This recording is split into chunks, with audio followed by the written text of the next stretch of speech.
There was like two Ed Geins. There was the one that was out there during the day, and then there was the one at night that was digging up the graves. Every time you recall the office with some new detail, it got bigger and bigger. Among the things they found were bowls that had been made from the tops of human skulls. Things like this just don't happen in the 1950s in a small town like Plainfield. It's not the nature of man to do the things that he did. It's an aberration.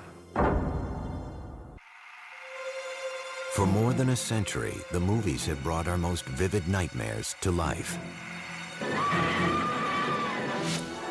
Often, the fear is conjured from fantasy, from imagining the unimaginable. But it's even more frightening when the demons are real. Based on a true story. Just that small phrase that these events actually happened sort of makes the film much more both relevant and much more terrifying. Norman Bates in Psycho, Leatherface in the Texas Chainsaw Massacre, Buffalo Bill in The Silence of the Lambs. Each of these characters had its origins in the same true story, the unspeakable crimes of a single man. His name was Ed Gein. The writers of fiction, who are really good at it, could take Ed Gein and you could make him almost anything you wanted to make him in the world of horror, because he had so much to work with. Gein's crimes were committed against the living and the dead. The depraved acts of a damaged mind, they slashed through the surface of a complacent age, revealing the darkness that lurked just below. His twisted world became America's obsession. And what is at bottom the story of a boy and his mother became the template for half a century of horror. There's something about Gein that appeals to the morbid curiosity within all of us. It's so macabre, so bizarre, so deviant that we can't look away. How long have you known Mr. Gein? 7 years. What kind of a man did you know him as? Well, a man, he's a nice man, just like anybody else. The only difference I'd say in the man, he seems to be a little hot.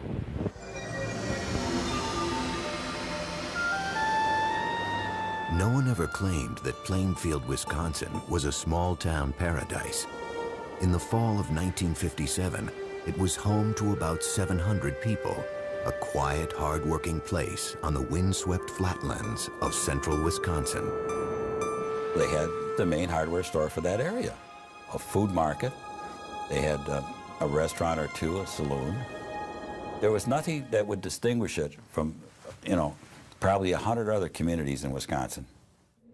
That all changed over the course of one cold weekend with a mysterious disappearance and a shocking discovery.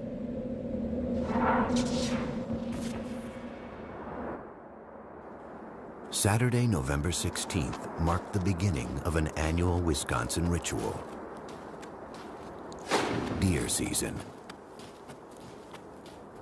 In Plainfield, the men hunted not for sport, but for food.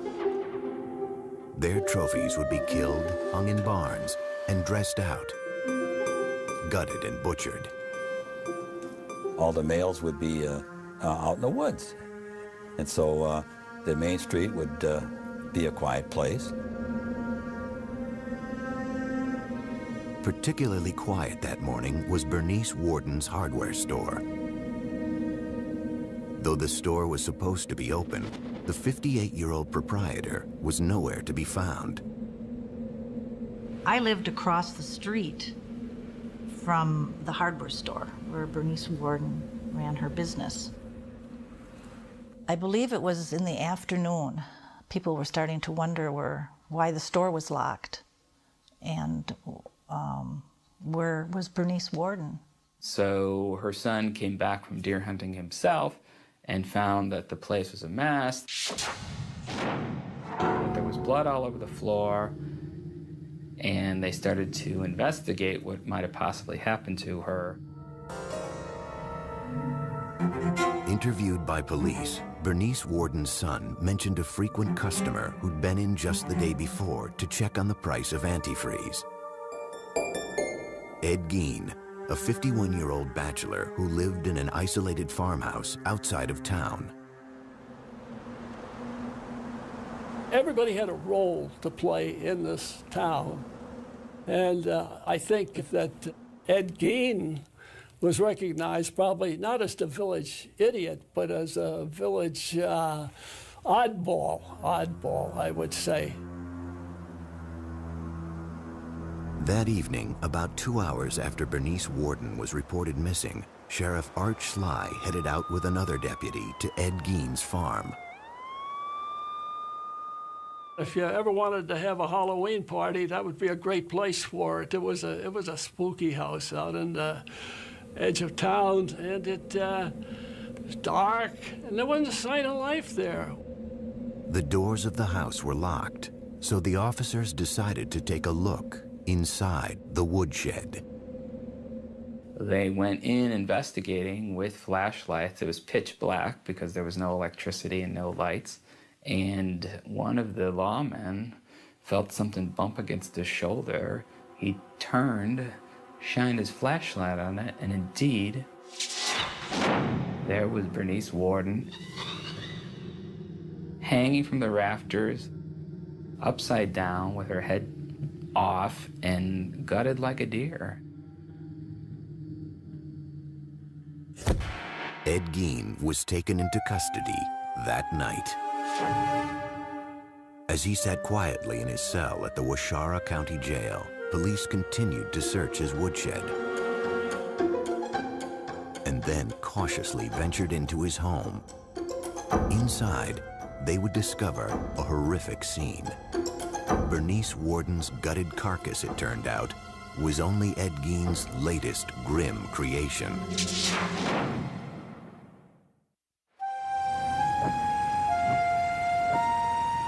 On November 16, 1957, the quiet farming town of Plainfield, Wisconsin was abuzz with rumors about the murder of one of its residents. Bernice Worden's mutilated and decapitated corpse had been found that night in the woodshed of 51-year-old Ed Gein. With Gein now in custody, police prepared to enter his house for the first time. It was a cold, dark night, and the place had no electricity. The officers had only lanterns and flashlights to illuminate the scene. Well, Gein's entire house was in a state of really unimaginable squalor. It was so completely overwhelmed with the trash of a decade. It was chaos in terms of housekeeping. Well, you don't keep house, the kitchen was a jumble. Everything, there was dirty things here and newspapers laid up here and junk all over the place. But the officers discovered much more than mere filth. In plain sight, scattered throughout the house, was a ghastly array of human remains. Investigators were completely stunned and appalled to discover this incredible collection of human body objects. And among the things they found were bowls that had been made from the tops of human skulls. And then they found what looked like trinkets, but it was like a string of nipples from breasts, all on a string. They found a shade pole that was made from a set of women's lips. And they had found other body parts there. Then you'd go out into what would be like a living room, and they found furniture, a lampshade that was made out of human skin, chairs that were upholstered in human skin. They found face masks. Gein had apparently flayed the skin from the heads of the victims and preserved them and stuffed them with paper and hung them on the wall as decorations. Each disturbing discovery seemed to top the previous one, until finally, one officer came upon a brown paper bag. He opened the paper bag and saw a hank of human hair, and as he himself later described it, he said he had no idea what possessed him to do it, but just sort of reflexively, he reached in and pulled this thing out. To his horror, he discovered it was a woman's face. Worse yet, it was someone the cops recognized, a local bar owner named Mary Hogan, who had gone missing 3 years before. For 30 hours, the man apparently responsible for this gruesome spectacle sat in his jail cell, refusing to speak to investigators. Finally, they confronted him with Bernice Worden's corpse. And with that, Ed Gein began to come clean. He was perfectly happy to cooperate with the police. You know, all he asked for was a slice of apple pie with some cheddar cheese on top of it. And according to the investigator, Ed ate the thing, and after that he told them anything they wanted to know. They said, well, what's all these body parts in here, Ed? You know, how many people did you kill? All the dead stuff in his house, they just assumed that it was like murder victims. All told, Gein would confess to only 2 killings: Bernice Worden and Mary Hogan. The rest of his grisly artifacts, he said, were crafted from corpses he had stolen from local cemeteries.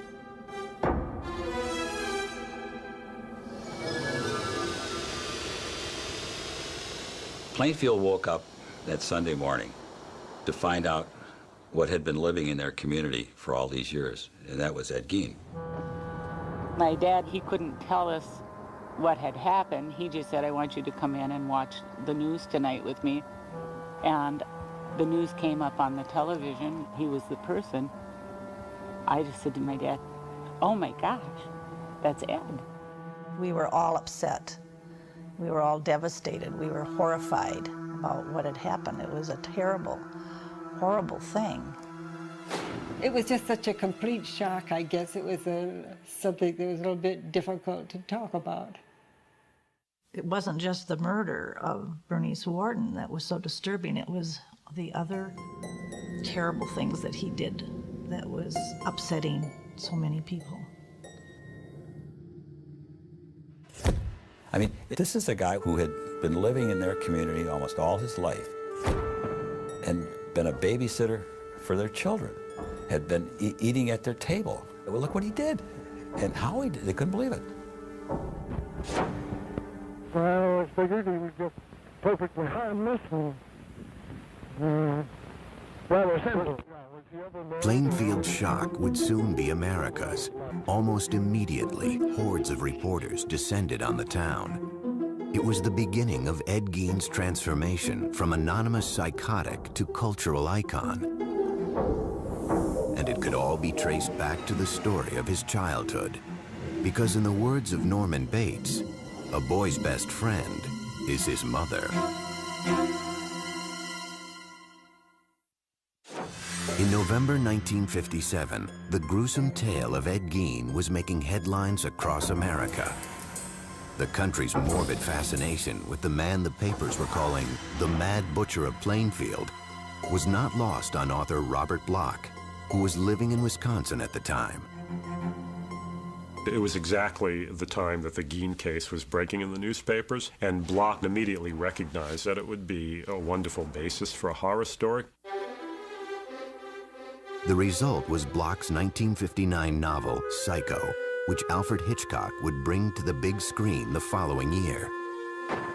The story of Psycho is the story of Norman Bates, a single, deeply disturbed mama's boy, for lack of a better word, who runs a hotel and murders unsuspecting young women who cause him to have any sexual urges or impulses. One of the main things that Bloch took from the Gein case was the psychological relationship between Norman and his mother, which very much parallels that between Annie and his mother.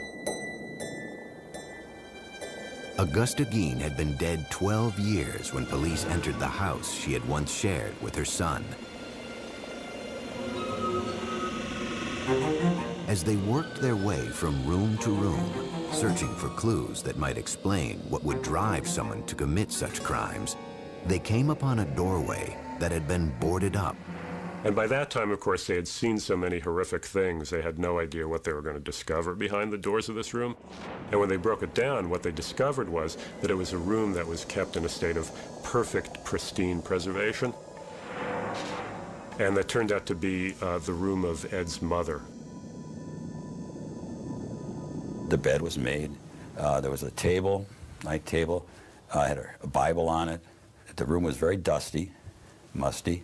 The wallpaper was sort of a rose-tinted thing, but it was all kind of discolored. And that was his shrine to his mother.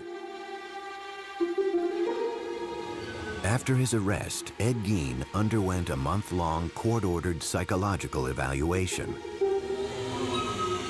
It was here that a picture began to emerge of life behind closed doors on the Plainfield farm, and Ed Gein's descent into madness.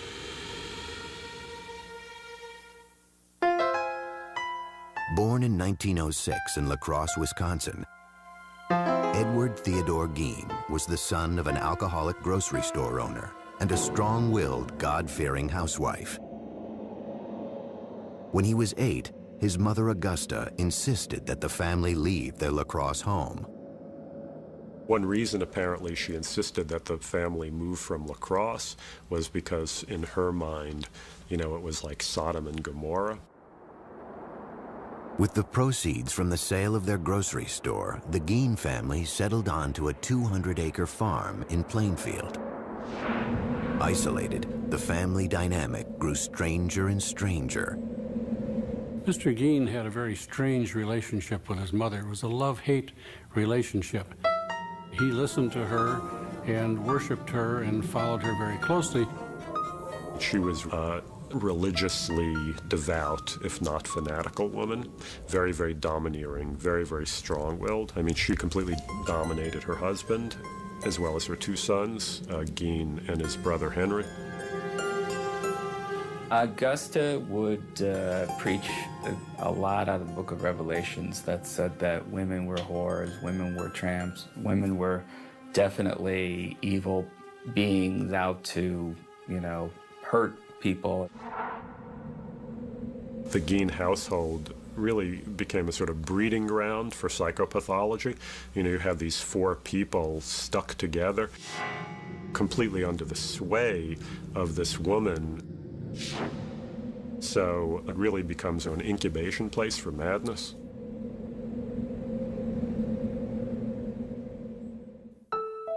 Gein attended school until the age of 14. An unremarkable student, his IQ would later be tested as average. And when he finished school at approximately 7th grade, he just went home then and worked on the farm there. So he did not have contact with the outside world, shall we say, to any extent. In 1940, when Ed was 34, his father died of a heart attack. Now it was just Ed, mother, and older brother Henry. I think Henry was probably a genteel man who worked hard on the farm and tried to please his mother as well. But he wasn't Ed. He had his own ideas of how his life should be led. In May 1944, Henry and Ed found themselves battling a brush fire on their property. According to Ed, the fire got out of control and he lost sight of his brother. He went for the police, and though he told them he didn't know where Henry was, he was able to lead them straight to his brother's dead body. I've heard rumors that there were bruises on Henry's head that weren't ever explained away. But at the time, it was such a big tragedy for the family, it just became, you know, well, they've already been through enough. Ed and Mother were now alone, but their union would be short-lived. Just months after burying her son Henry, Augusta suffered a stroke that left her partially paralyzed. When Mother became ill, had a stroke, and was paralyzed, he cared for her very closely and literally, seemingly worshiped the ground she walked on. Sometime in 1945, Augusta Gein suffered another stroke. She died that December, a devastating blow to her 39-year-old son. His mother had completely undermined his manhood in every way. And at her funeral, he was reacting like a little schoolboy who had just lost his mommy, you know, and just crying hysterically. Everything that he knew in the world seemingly was gone. That was his one link with sanity that was remaining at that point.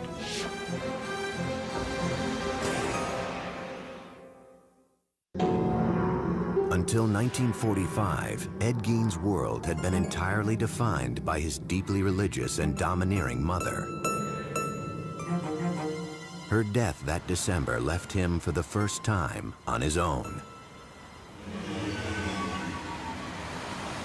Living alone in an isolated farmhouse outside Plainfield, Wisconsin, the 39-year-old earned money by helping the townspeople with odd jobs or working on threshing crews. From the time I was pretty small, Eddie Gein was always just, you know, part of the crew. From where our farm was, he was about 2.5 miles away is all. And we'd get in the car and go over and see Eddie. We'd pull into his yard, and I can still remember doing that. And Eddie would always come out and talk to us in the yard. So we never was in his house or anything like that. He was not the, you know, the village idiot. That's for sure. The housewives in town, they would trust him. You know, can you fix this? I got a door that squeaks at, or, you know, can you fix the hinge on my door? Sure, I come over. He was a hard worker. When you paid him $1, you had $1.50 worth of work out of him. I mean, he didn't slack off. He wouldn't screw anything up. I think that everybody treated him, even though he was maybe a little, what you'd think, a little different, but Eddie was Eddie. Oftentimes, when the threshing crews broke for lunch, the women would provide them with meals. When you listen now, the women that would talk about it, they felt kind of funny when Ed would look at them. He would give off kind of a funny, it made him uncomfortable the way he would stare at them. Something about his eyes that bothered me. I didn't feel like he was a person I would trust. Strange. Gein had a reputation around town as odd, yet harmless. Behind closed doors, however, he struggled to cope with life after Mother. Psychiatrists who interviewed Gein concluded that during the years after his mother's death, his psychological problems crossed the line into psychosis. Mr. Gein's mother's death affected him tremendously. He had no other person to communicate with or talk with. And consequently, he just turned to his inner fantasies, his other interests, and found that without Mother, he didn't know what he was going to be doing. He would come home to this empty, decaying farmhouse. Again, that was without electricity, that was without indoor plumbing. He was completely isolated. Gein's mother had left him terrified of human contact, of women in particular. His loneliness, however, drove him to seek his own perverse sort of companionship. At some point, Gein said, he began to make nighttime raids on local cemeteries. Ed was a reader of the obituaries. He was fascinated by who had just passed away. Ed would find out when the service was going to be, where the burial was going to be, and as quickly as he could get there in the dark of night, he would go and open that grave and get that body. Mr. Gein substituted seemingly dead bodies for the activities that he had with his live mother before. If Mother was gone, he needed someone who literally could take her place. Gein took these desires to ghoulish extremes. Though it remains a mystery if he ever engaged in either sex with the corpses or cannibalism, some of the discoveries police would later make defied comprehension. There was what the police called a mammary vest, the upper torso of a woman that Gein had taken from the body and preserved and attached straps to. And then there were leggings that had been made from the skin of a woman's legs. And at times, it was reported that he would sometimes walk around with this mammary vest that he had managed to make from female anatomy, and he would attach it to his body. And apparently also sometimes take one of the female genitals that he had removed from a corpse and stick those on himself as well and pretend to be a woman. Eventually, however, violating the dead was not enough to satisfy Gein's morbid urges. It was around this time that he began patronizing Hogan's Tavern, a local watering hole owned by the bawdy, tough-talking Mary Hogan. That was one bar that hunters would, after you hunt long all day, you generally stop and have a soda pop.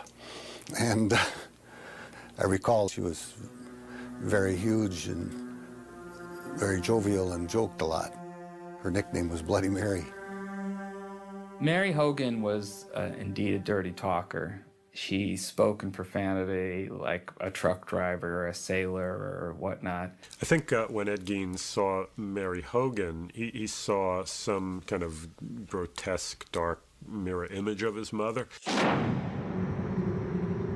On the afternoon of December 8th, 1954, a local farmer stopped into Hogan's Tavern to pick up some ice cream for his daughter.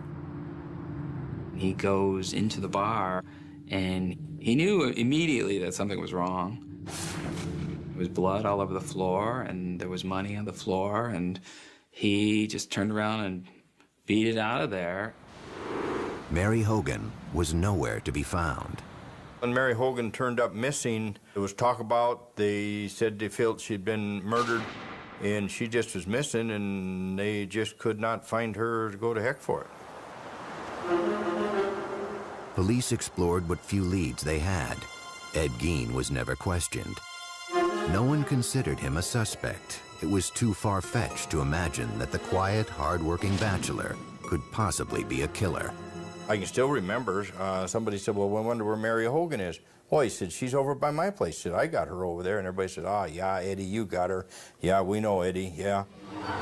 As the leads petered out, it started to look like Mary Hogan's disappearance would remain unsolved. Until the night of November 16th, 1957, when police found her face in a paper bag in Ed Gein's kitchen. Maybe he felt he wanted to incorporate her into his home, and this was his way of bringing home a bride. But he brought her home as a corpse.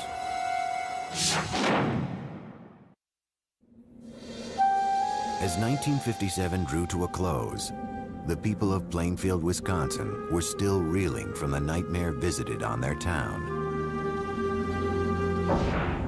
Ed Gein had been charged with the murder of hardware store owner Bernice Warden. But the discovery of his many other hideous offenses had brought instant infamy to Plainfield, along with a horde of reporters from around the world. This was the crime of the country at this particular November in 1957. And it just brought in basically the Western world's press. Had you ever been in the man's house? No, sir. Never been in there. I'd like to talk now. Your name? As the incident wore on and it became so much a front page issue that lots and lots of people were saying, when can it just die down? When can it go away? It was disturbing to the population. We didn't really appreciate all of the media attention. I was stopped on the street once by a reporter from England, but I just said that I had nothing to say and no comments to make, and walked on. Outside of Plainfield, a different kind of response was taking hold. The spread of what came to be known as Gein humor. Well, I believe that the jokes sort of was an outlet for how everyone felt and the fear that they felt.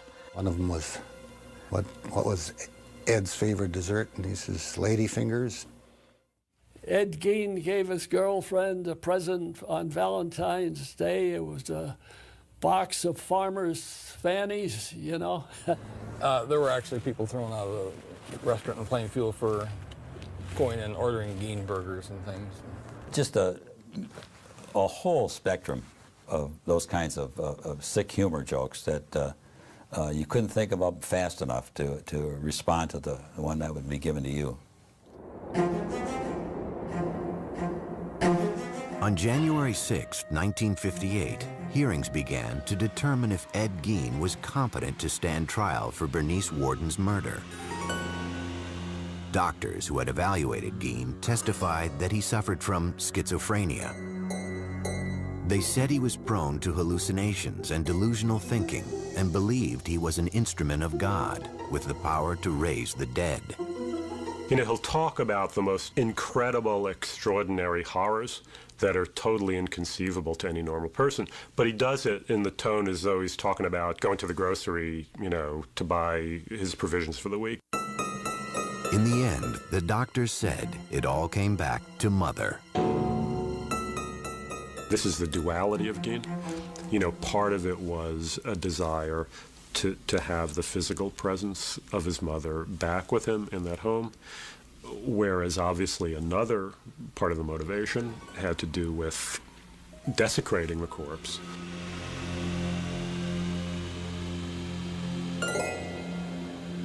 Reporter Dick Leonard remembers sitting next to Gein as the sanity hearing drew to a close.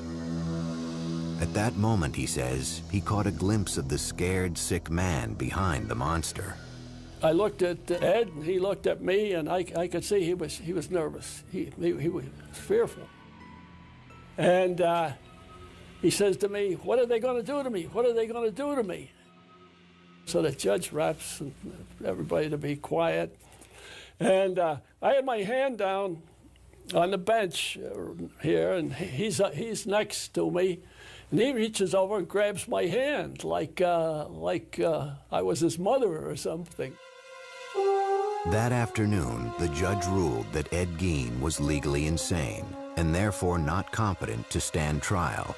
He was sent off to live at Central State Hospital for the Criminally Insane, a psychiatric hospital in central Wisconsin. For the people of Plainfield, life after Ed Gein would never be the same. We never locked our doors before this happened. But we began to lock our doors. The 50s was an era of innocence, I believe, and it's pretty much ended that. Still, there was one last piece of business for the town to attend to. On March 30th, 1958, Palm Sunday, Gein's farm and personal effects were scheduled to be auctioned off.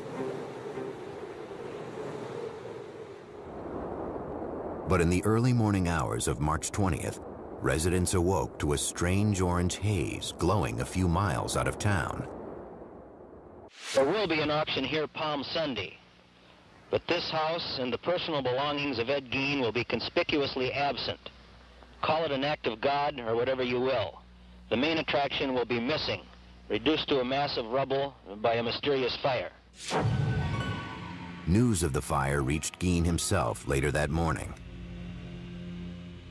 I went to Ed's room and I told him that his house had burned down. And he made a gesture just as well, the exact words that he said. In the end, after a brief investigation, the cause of the blaze remained a mystery. Residents of Plainfield were just happy the place was gone.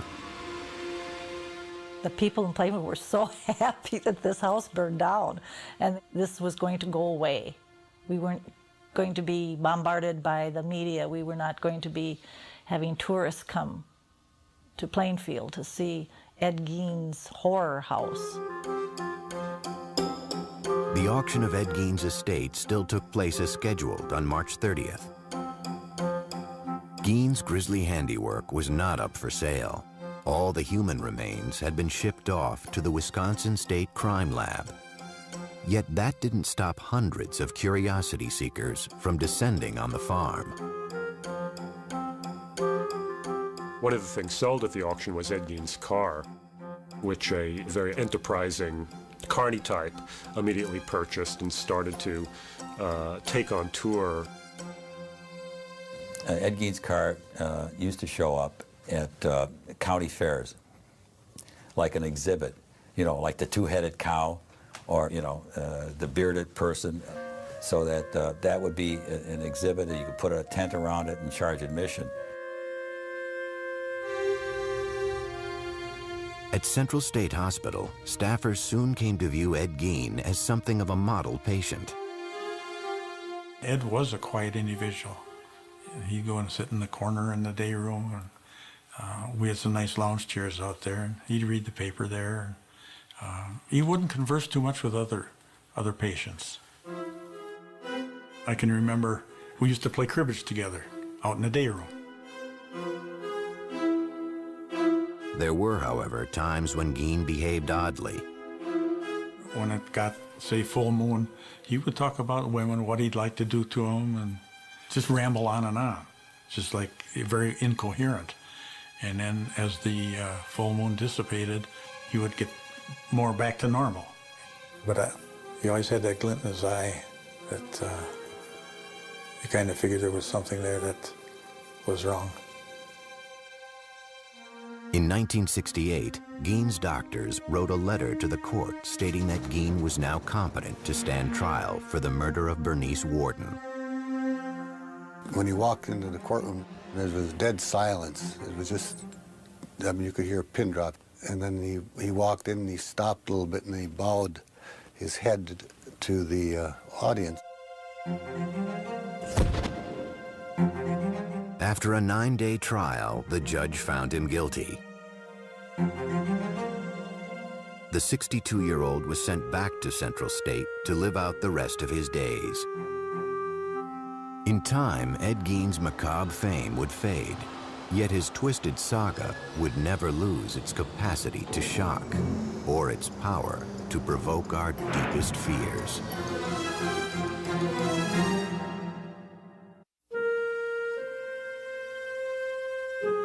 By the early 1970s, an aging Ed Gein was quietly passing his days in a Wisconsin mental institution.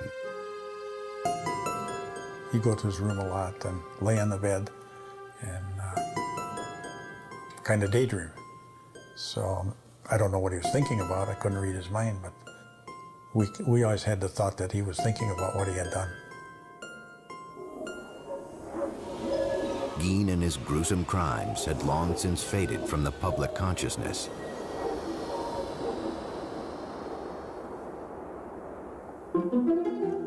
Yet the story of the so-called Mad Butcher of Plainfield had firmly taken root in the darkest reaches of the American psyche. It was a time where he became almost unlifelike, almost like he was a creature of fiction, I think. Some type of a demigod, almost. My name is Gunnar Hansen. In 1973, I killed 4 people. I was LeatherFace in the Texas Chainsaw Massacre. When Texas Chainsaw Massacre was released, it played predominantly in drive-ins. And to say there was an uproar over it would be an understatement. You know, teenagers went in their cars looking for a good time. And what they were exposed to was literally 90 minutes of pure hell.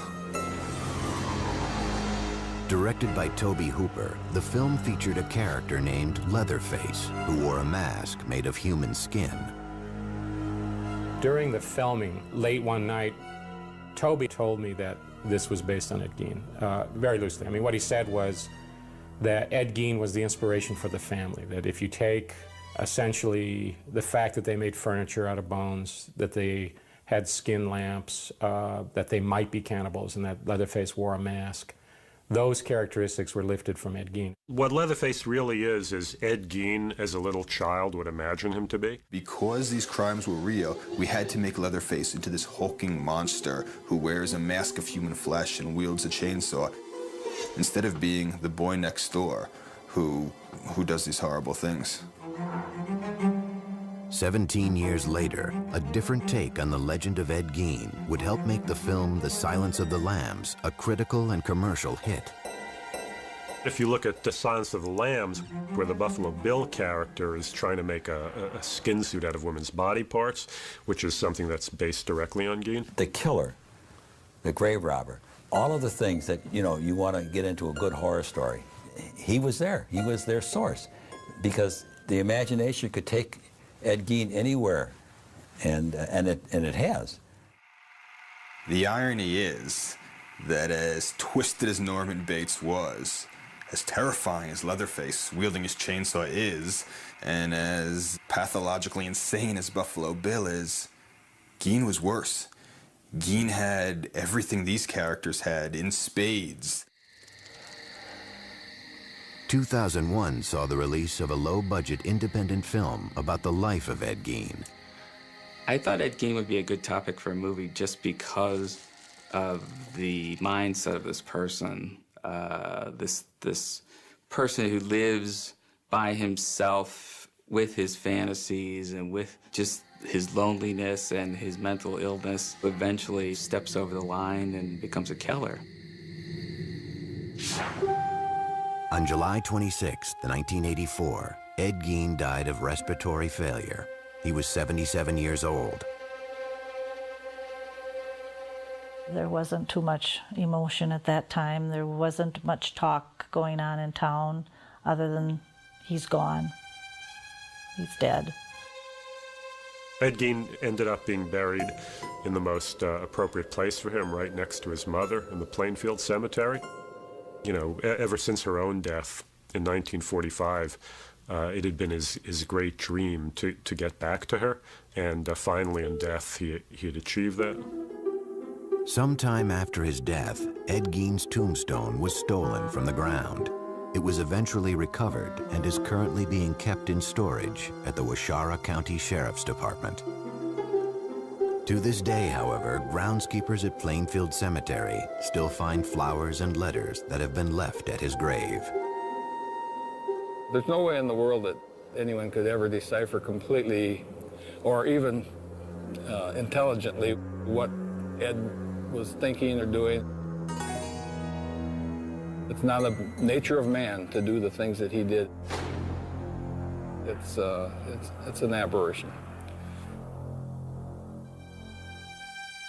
The fact that Ed Gein was a sick man mentally, I don't think that mattered to any of us. He did some horrible things no matter what his condition was, and so we had no sympathy for the man. Mr. Gein was an example of a monster that was in hiding. He was not known to his neighbors. He presented a facade of normality to them, and that's why he literally could have the mask of sanity over the whole situation until he was discovered. Obviously, we can never really know. To ask what made Ed Gein is ultimately as unknowable as to ask what made Mozart Mozart. You just don't know.